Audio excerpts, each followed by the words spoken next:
Yeah, you guessed it. Happy Homebrew Wednesday, everybody. S.J. Poor here at Little Face Brewing, sitting at the bar.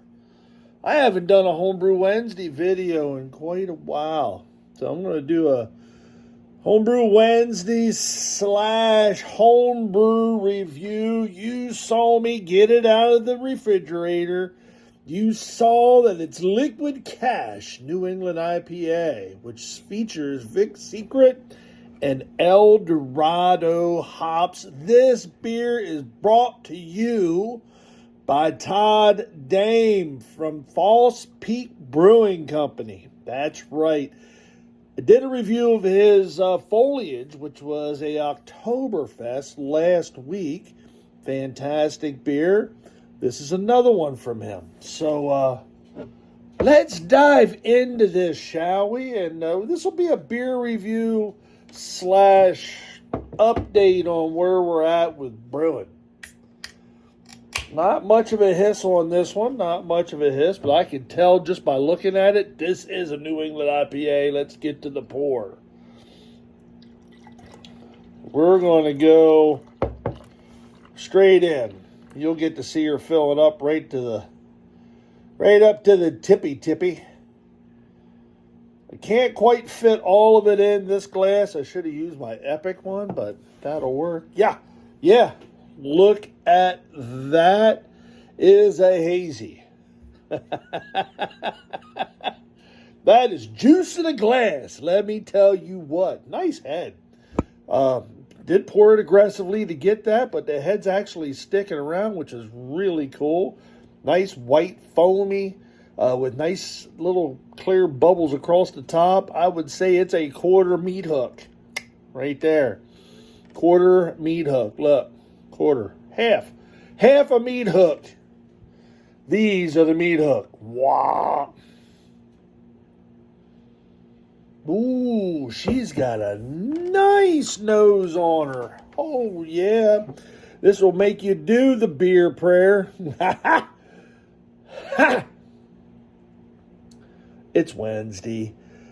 It's a short week, but not really for me, because I've got inventory to do on Saturday, and I'm hoping that I'm only in there for a little tiny bit.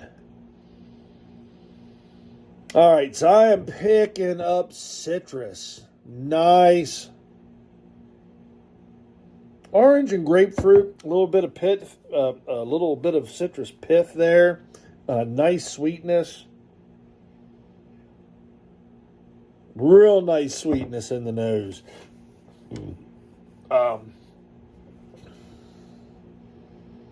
Orange. I mean, just great orange aroma. Everything about the orange.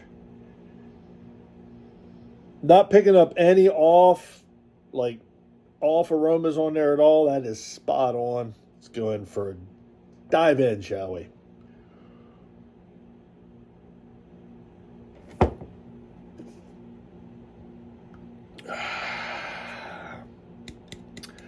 Everybody in the pool. It is an all swim.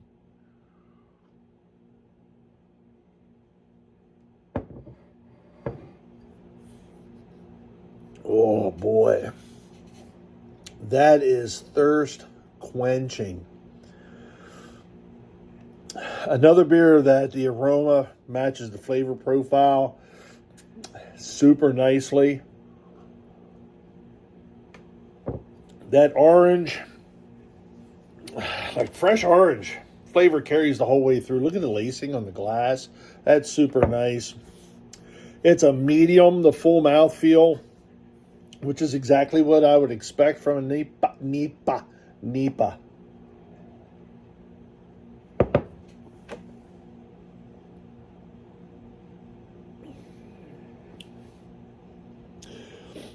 The bitterness is way there on the back side of the middle to the end, but it's very subtle.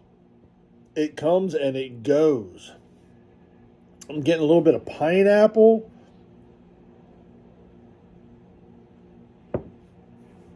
Orange, pineapple.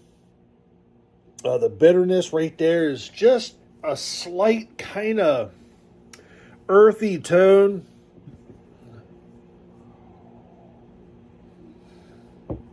Has to be the Vic Secret. El Dorado is fantastic. This is a good combination of hops. You're getting the pineapple and the orange and the citrusy stuff. You're getting that from the El Dorado and the Vic Secret. I'm getting I think the pineapple, most of the pineapple's coming from the Vic Secret, and a little bit of bitterness there, which I'm going to guess that the Vic Secret was probably in the boil. I don't know how he made this.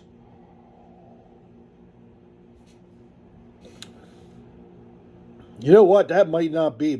These might be all late edition hops because the flavor is just very much there. And the bitterness is so far to the end of the beer that I don't know that there was any bittering hop additions in this beer.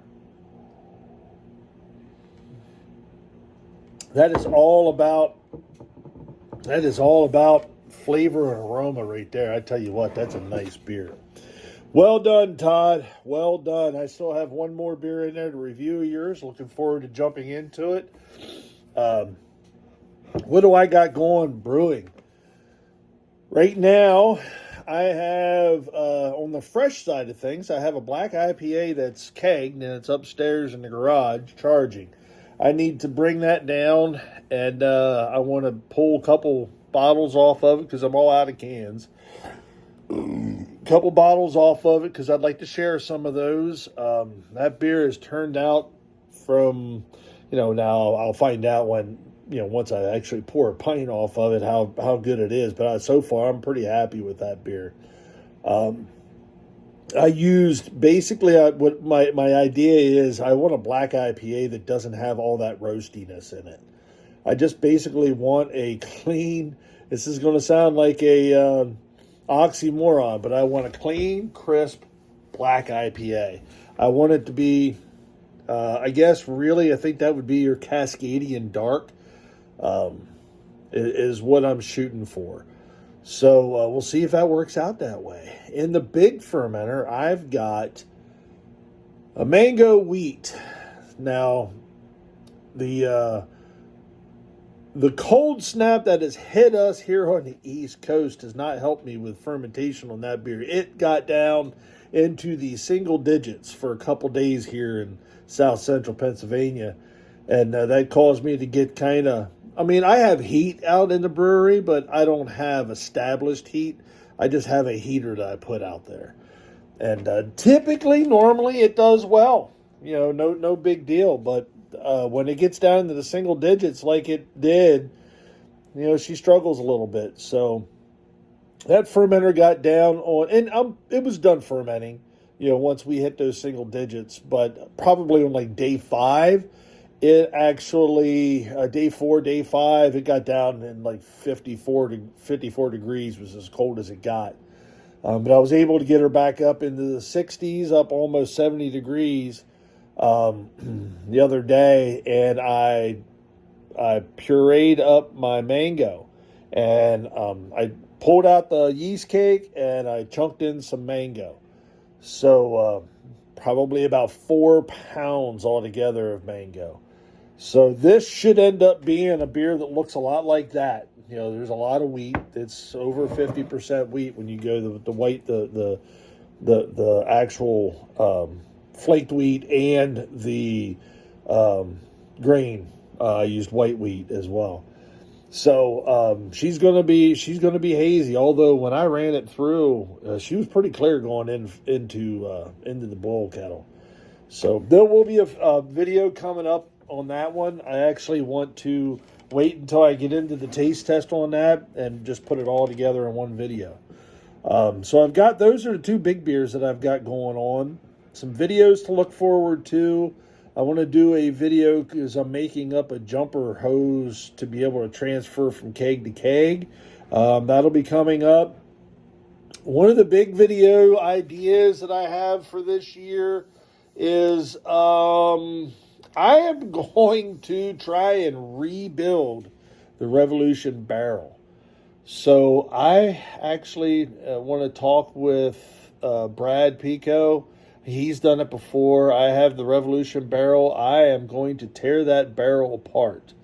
And I am going to attempt to clean it, get rid of all the old char, re-char it, put it back together, swell it, and reuse it. So that'll be an upcoming video for y'all to stay tuned for. So it should be interesting. What else? I mean, that's what we're looking forward to for next year. I mean, we only got a couple days left here in 2022, 2023. I'm hoping for a better year. 2022, not the best year for me this year, just to be honest. I did, brewing wise was really good, but personal wise, not really a good year. Had a lot going on in my life, and we won't get into that, but well, it makes you kind of reflect back on things a little bit, life lessons and all sorts of different things. 2022 was a hard year. Is a hard year, and it's going to be a hard year right up to the bitter end. I have a feeling. So again, I'm hoping for 2023 to be a much better year. It almost has to be, to be honest. It almost has to be. So I'm looking forward to doing some more, some. I'm not brewing as often as I did in the past. I just don't have the outlet to get rid of the beers, that I did. Barely drinks any beers at all anymore. She brews periodically, but I have no help in the house to go through the beers. So I'm going to look towards some neighbors to kind of help me go through some beers, because I really enjoy brewing. I mean, I love building recipes. I love the actual brew day. I thoroughly enjoy the actual brew day. And I thoroughly enjoy when people enjoy the fruits of my labor. So, I need to figure a way out to get some more outlet out there for folks. And I'm going to turn my neighbors into home brewers or something. I don't know. Maybe I'll open a speakeasy up here in the backyard. Who knows?